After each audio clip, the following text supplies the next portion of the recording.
There is a shape, one specific shape, that if you have been seeing it in the toilet for the last few weeks and dismissing it as nothing, may be the most important detail I tell you today.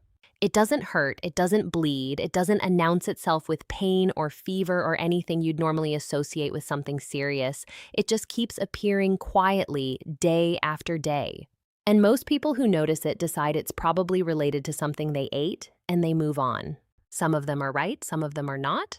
I've been practicing medicine for 12 years, and I work almost exclusively with adults over 60. I've sat across from patients who came in for something routine, blood pressure, a follow-up, a prescription renewal, and mentioned almost in passing that they'd been noticing something in the bathroom for a while but weren't sure it was worth bringing up. And I've had to look at them and say that was worth bringing up. That was the thing to bring in much sooner. Not because I was trying to alarm them, because it was true. Here's what I've come to understand. The digestive system leaves you a physical record of what's happening inside your body every single morning. Color, consistency, shape, each one carries information, and some of that information is specific enough that a physician can use it to find something that hasn't yet produced a single symptom anywhere else. The problem is that almost no one has ever been taught how to read it. The conversation doesn't happen in the average clinic visit. There isn't time, or it feels like an uncomfortable subject, or the doctor assumes you already know. And so decades pass and people flush that record away every morning without glancing at it. Not out of carelessness, but because no one told them it was worth reading. That ends today. What I'm going to walk you through in the next 20 minutes is what your body has been trying to tell you through that daily record. What normal actually looks like. What the common departures from it mean. Which colors demand attention and which ones don't. And which shapes, when persistent, should send you to a physician without delay. By the time this video is over, you will have a framework that most people spend an entire lifetime without. I want you to stay until the end, because the most important part, the sign that I consider the most frequently missed and the most frequently misunderstood, I'm saving for the section that changes this conversation entirely. I'm Dr. Noor Khalil. I specialize in adults over 60, and the question that has guided most of my clinical thinking for over a decade is a quiet one. What is the body already trying to say? Not the dramatic signs that send people to the emergency room. Those tend to take care of themselves. The quiet ones, the ones that arrive weeks or months before anyone starts paying attention. If this is your first time on the channel, I'd invite you to subscribe. I post every week, and I don't rush through subjects that deserve more than a surface explanation. This is one of them. Before we can talk about what's wrong, we need to establish what's right. Because you can't recognize a departure from normal if you've never been told what normal actually looks like. And when it comes to this particular subject, most people genuinely have no baseline. What you want to see on most days is something that looks roughly like a sausage or a smooth, slightly curved log. Soft but formed. Not watery, not crumbly, not compact to the point of being difficult. Something that passed without significant effort, without discomfort, without leaving you with the uncomfortable sense that the job isn't quite done. And it should be brown. That brown is not incidental. It has a specific origin. Your liver produces a fluid called bile, which gets stored in the gallbladder and released into the small intestine whenever you eat something that contains fat. Bile's job is to help break fat down so the intestinal wall can absorb it. And bile at the source is green, genuinely distinctly green. Not a pale or muted green, but a real one. The kind that looks nothing like what you'd expect from something the body makes. If you could see it where it's first produced, it would look out of place next to any food on a plate, but it travels. It moves through the entire length of the digestive tract, a distance that is longer than most people realize. Bacteria act on it along the way. Enzymes continue working. Chemistry shifts in ways that are quite involved, but the result of all of it, when the transit goes as it should, when the bacteria are doing their part, when nothing is rushing things or slowing them down unreasonably, is brown. The color we recognize. The color that tells you the system completed its work. Soft, formed, brown, passed without straining. That is your baseline. Keep it in mind because everything else I'll describe today is a departure from it in one direction or another. The first thing most people notice when something seems off is consistency. How hard or how loose. And the two extremes tell genuinely different stories. Hard, dry stool that breaks into small pellets, sometimes described as pebbles or the kind of pellets a rabbit leaves, usually means that material spent too long inside the colon before it was passed. One of the colon's jobs is to absorb water from what moves through it. That's a normal and necessary function. But when transit is slow, when things stop moving at a reasonable pace, the colon keeps doing that job past the point that's helpful. It keeps pulling moisture out. What was once soft and manageable becomes dry, compact, and resistant. This is what constipation is mechanically, and the word doesn't fully capture what's actually happening. It can come from dehydration, which is both common after 60 and often underestimated. Many of my patients drink far less water than they realize, partly because the sensation of thirst becomes less reliable with age. Thirst is an imperfect signal in younger people. It becomes an even less reliable one later. Low fiber intake plays a role too, as does a category of medications that slow gut motility, including certain blood pressure drugs, some pain medications, and iron supplements. And there's something called diverticular disease, where small pouches form in the colon wall over years of inadequate fiber, sometimes trapping material and disrupting the smooth movement of everything else. What most people don't realize is that hard pellet-like stool is not just uncomfortable. Over time, straining to pass, it creates pressure in the colon and pelvic floor that has its own set of consequences: worsening hemorrhoids, weakening of the pelvic floor muscles, and small tears in the tissue around the exit that then make the next bowel movement even more difficult. It's a cycle that builds on itself. On the other end is diarrhea. And here I want to be precise because there are two versions of this that people routinely treat as the same thing when they are not. Loose stool for a day or two after a difficult meal, a course of antibiotics, a stomach virus, or something that simply didn't agree with you. That is your gut reacting to a specific disruption and correcting itself. The body has systems for this, and they work reasonably well. Rest fluids sometime. Most of the time it resolves. Diarrhea that persists for more than 4 weeks is a different situation entirely. That's not the body adjusting. That's the body failing to return to baseline, and the reasons behind it can range from chronic inflammation of the intestinal lining to a parasitic infection that the immune system hasn't cleared to, in some cases, a tumor somewhere along the intestinal tract that is irritating the tissue and disrupting the normal rhythm of movement. None of those possibilities improve on their own if you wait long enough. If loose stool has been part of your daily life for a month, the answer is not a different probiotic. The answer is a physician who can investigate what hasn't resolved. Color is where the digestive system leaves some of its clearest records, and it's also where most people have no framework at all. Green stool is probably the color people worry about most when they shouldn't. A diet rich in leafy vegetables, spinach, kale, broccoli, anything deeply green can push the color in that direction without any deeper meaning. The chlorophyll is simply present in enough quantity to influence what comes out. Green stool can also happen when food moves through the intestinal tract unusually fast, not giving bile the time it needs to complete its transformation from green to brown. The journey gets cut short, the color stays. This isn't dangerous on its own, but if it keeps happening without a clear dietary explanation, it's worth mentioning to your doctor because it may indicate that your gut is moving things faster than it should. Pale stool is more clinically significant, clay-colored, yellowish, almost chalky in some cases, with very little of the brown we're looking for. When stool lacks that color, it usually means the bile didn't arrive in adequate quantity or wasn't produced properly to begin with. Brown comes from bile. If the bile isn't there or isn't reaching the intestine in normal amounts, the stool reflects that absence. The causes of this range from blockage in the bile duct to liver dysfunction to problems with the pancreas, which plays a role in fat digestion and works closely with the bile system. A parasitic infection called giardia can also produce exactly this kind of pale, greasy, foul-smelling stool. None of these situations resolve reliably on their own, and none of them should be explained away as something dietary. There's also a fatty, greasy quality that sometimes accompanies pale stool. Stool that seems oily or that leaves an oily ring in the bowl. This is called steatorrhea, and it means fat isn't being absorbed properly. Fat that should have been broken down and taken up by the intestinal wall is instead passing through. That can come from the pancreas not producing enough digestive enzymes, from bile insufficiency, or from conditions affecting the intestinal lining itself. It's not a dramatic symptom. Most people notice it briefly and move on, but it's a meaningful signal about fat digestion that deserves investigation. And then there are two colors that should cut through whatever hesitation you might have about picking up the phone. Black stool, not dark brown, which is common and usually unremarkable.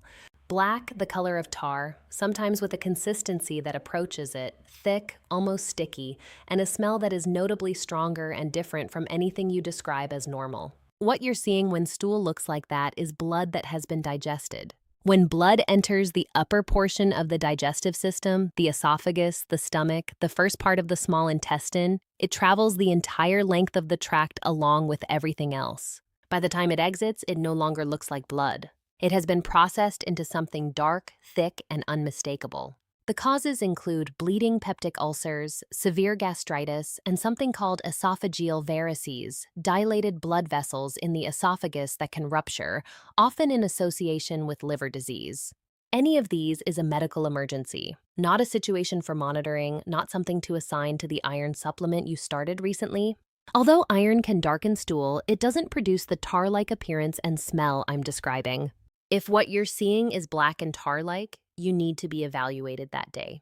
And bright red blood visible in the toilet coating the outside of the stool or present on the toilet paper. This is bleeding from the lower end of the digestive tract, the sigmoid colon, the rectum, or the area just inside the exit. Because the blood hasn't traveled far, it hasn't been processed. It arrives red.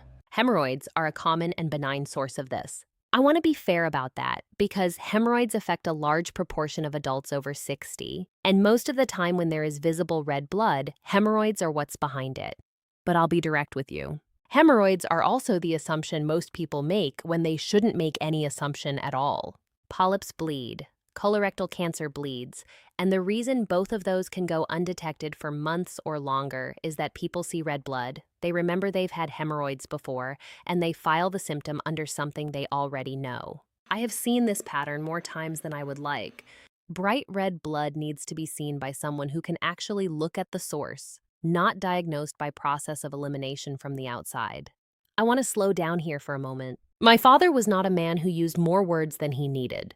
He had grown up in Beirut in a household where speech was deliberate, where you thought before you spoke, where you named only what you were certain of. He carried that into how he moved through the world, and he passed some of it on to me. In medicine, more than anywhere else, be specific, be accurate. Don't name what you haven't examined. I go through all of this not to frighten you. I want to be honest with you about that. What I'm trying to do is give you the names for things so that if you encounter them, you can recognize them and act on them, not react to them with panic. Recognize them with the calm that comes from knowing what you're looking at. Now, I want to come to what I consider the most important part of everything I'm going to say today.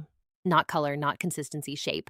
Specifically, stool that is thin, narrow, flat. Sometimes people describe it as ribbon-like.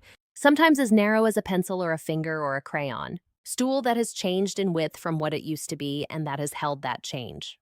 Not once, not on one unusual morning, but consistently. Day after day, week after week. This is the sign that I see most often missed. Not because people don't notice it. Sometimes they do, but because they don't know what to do with it.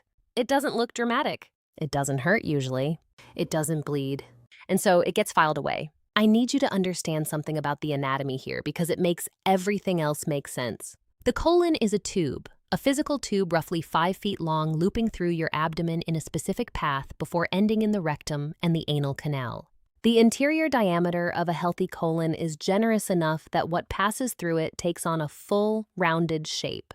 The tube shapes what moves through it the way any hollow channel does.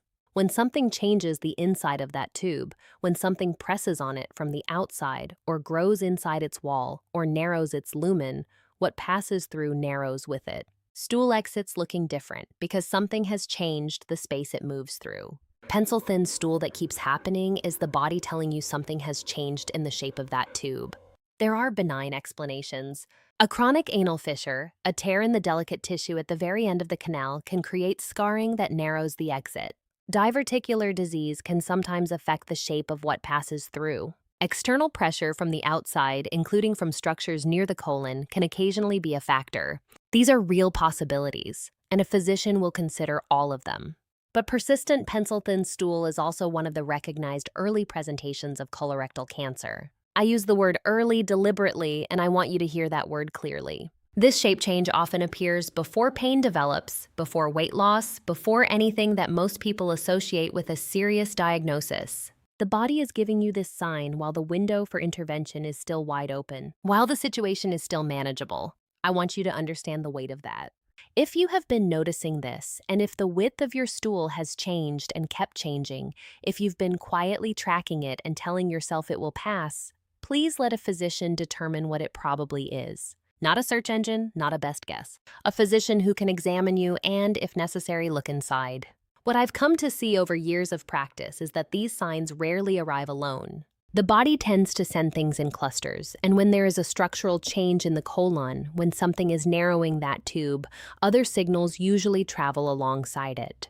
You might notice a persistent sensation of needing to have a bowel movement even when very little comes out or nothing does. A sense of pressure that doesn't resolve, of incompleteness, as if the bowel hasn't quite finished. Clinicians refer to this as tenesmus. It can feel similar to constipation, but it doesn't respond to the usual adjustments. More fiber, more water, more movement. The sensation keeps returning because it isn't caused by what you ate. It's caused by something physical inside the rectum or lower colon that the body is registering as presence. You might notice fatigue that is different from tiredness, not the kind that improves after a full night of sleep, a heavier kind, one that has settled in without a clear reason and doesn't lift the way it should. When the body loses blood slowly, in amounts too small to see in the bowel over weeks and months, anemia develops. The red blood cell count drops gradually. The body compensates for a while, as it often does, before the compensation stops being enough. And when it stops, the fatigue that emerges is distinctive, flat, persistent, not addressed by rest, pallor, looking different to the people who know your face, appearing paler, less vital, someone close to you saying something about the color of your complexion, and not being sure how to put it. Abdominal cramping that keeps coming back to the same location, rather than moving around and fading the way ordinary gas or indigestion does. A dull ache with a fixed address. Weight that you haven't tried to lose dropping without explanation, not a few pounds from eating less. A gradual, unexplained reduction that no one in your house can account for. None of these symptoms alone names a diagnosis. I want to be careful about that because each one of them has a long list of possible causes, most of them far less serious than what I've been describing. But when several arrive together, particularly alongside a change in stool shape, persistent blood, or both, the combination asks for attention. The body doesn't usually send everything at once. It accumulates quietly, one signal at a time, and waits to see if you're paying attention. Let me be specific about when I want you to stop waiting. Black terry stool even once. That is not a situation for watching another day or two to see if it continues. It's a same-day call to your doctor or a same-day visit to an emergency setting. Bright red blood that you cannot confidently attribute to a confirmed, currently active hemorrhoid. Even if you've had hemorrhoids before, if the blood is new or heavier than before or different in any way, don't assign it. Have someone look. Stool that has been consistently narrow or ribbon-shaped for more than 2 or 3 weeks, particularly if you are also noticing any of the accompanying symptoms I described. 2 or 3 weeks is not a long time. If it has been that long, that pattern has earned a conversation with a physician. For any of these, the appropriate step is a physician who can refer you to a gastroenterologist or colorectal specialist. In many cases, a colonoscopy will be part of what follows. I want to say something about colonoscopies because I've watched people postpone them for years based on discomfort with the idea, and by the time they finally came in, the conversation was different from what it would have been. A colonoscopy is the procedure that lets a physician see the inside of that tube directly, not infer it from the outside, not estimate it from an image, actually see it. And when the scope finds a polyp, and it often does in adults over 60 because polyps are common, it can usually remove it during that same examination. A polyp removed before it transforms is not a cancer story. It's a prevention story. Those are completely different outcomes. One of them comes from having looked when the signs suggested looking was warranted. After 60, a colonoscopy is not the frightening thing the reputation suggests. The preparation is inconvenient. The procedure itself is done under sedation, and patients generally remember very little of it. What it offers in return is information. Actual information about what is inside, not an educated guess from the outside. In the face of the signs I've described today, that information is not optional. Waiting for more certainty before agreeing to look is precisely how certainty becomes harder to come by. Before I close, I want to connect something that I think is important. We talked today about pale clay-colored stool, and I explained that the brown we're looking for comes from bile and that bile originates in the liver. When the liver is under stress, When it's working through something it has accumulated over time, bile production changes. The quality and quantity of bile being released into the small intestine is affected. And when the bile changes, the stool reflects that change. The pale or chalky stool I described as a warning sign today is, in many cases, a downstream effect of what is happening upstream in the liver. The previous video on this channel was about exactly that system. About the fatty liver, what accumulates inside it over years and decades, and about a specific bitter compound found in certain plants that has been observed to support the liver's clearing and regenerative function. If what I described today about pale stool, disrupted bile flow, or the liver's role in digestion caught your attention, that video belongs alongside this one. The connection between what you see in the bowl and what is happening in your liver is closer and more direct than most people have ever been told. The link is below this video, and I'll leave you with this. The bathroom gives you a physical record of what happened inside your body. Every single day, most of those days, the record will show you that your digestive system is doing its work quietly and well. Most of the time, you'll see exactly what you'd hope to see, and you'll flush and you'll move on. But on the days when something is different, a color you haven't seen before, a shape that has changed and stayed changed, blood where there was no blood before, you now have a way to understand what you're looking at. You know the signs that are worth noting. You know the ones that should not wait. And you know the difference between a body that is adjusting and a body that is asking for your attention. Your body has been leaving you these records for years. Today you learned how to read them. I'm Dr. Sonia. I'll see you in the next one.